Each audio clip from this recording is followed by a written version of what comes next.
ರುಚಿಯಾದಂತಹ ಹುರುಳಿಕಾಳು ಚಟ್ನಿ ಮಾಡುವ ವಿಧಾನ. ಬೇಕಾಗುವ ಸಾಮಗ್ರಿ ಸ್ಕ್ರೀನ್ನಲ್ಲಿ ತಿಳಿಸಿದ್ದೀನಿ. ಅರ್ಧ ನಿಂಬೆ ಗಾತ್ರದಷ್ಟು ಹುಣಸೆಹಣ್ಣು, ಹುರುಳಿಕಾಳು ಮುಂಚೆನೇ ಹುರಿದಿಟ್ಕೊಂಡು ತಣ್ಣಗಾದ ನಂತರ ಜಾರ್ಗೆ ಹಾಕ್ಕೊಂಡಿದ್ದೀನಿ. ಬೆಳ್ಳುಳ್ಳಿ 5 ಎಸಳಷ್ಟು ಹಾಕ್ಕೊಂಡಿದ್ದೀನಿ. ಕರಿಬೇವು 1 ಲೈನಷ್ಟು ಮುಂಚೆನೇ ಹುರಿದಾಕ್ಕೊಂಡಿದ್ದೀನಿ. ಹಸಿಮೆಣಸಿನ್ಕಾಯಿ ಕೂಡ ಮುಂಚೆನೇ ಹುರಿದಿದ್ದೆ.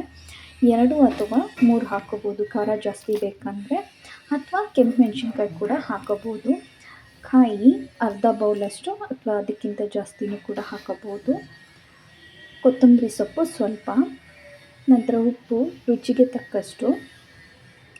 ಇದೆಲ್ಲದನ್ನು ರುಬ್ಬೋದಕ್ಕಿಂತ ಮುಂಚೆ ಬರೀ ಹುರುಳಿಕಾಳನ್ನ ಒಂದು ಸತಿ ಮಿಕ್ಸಿಲಿ ಸ್ಟಾರ್ಟಿಂಗಲ್ಲೇ ತಿರುಗಿಸಿ ಪೌಡರ್ ಆಗುತ್ತೆ.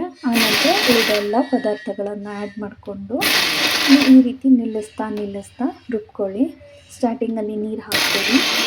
ನಂತರ ಪುಡಿ ಆಗಿರುತ್ತೆ ಕೆಳಗಡೆ, ಅದನ್ನೆಲ್ಲ ಸ್ವಲ್ಪ 1 ಸ್ಪೂನಲ್ಲಿ ಅಥವಾ ಚಾಕುನಲ್ಲಿ ಪೌಡರ್ನ ಮೇಲೆ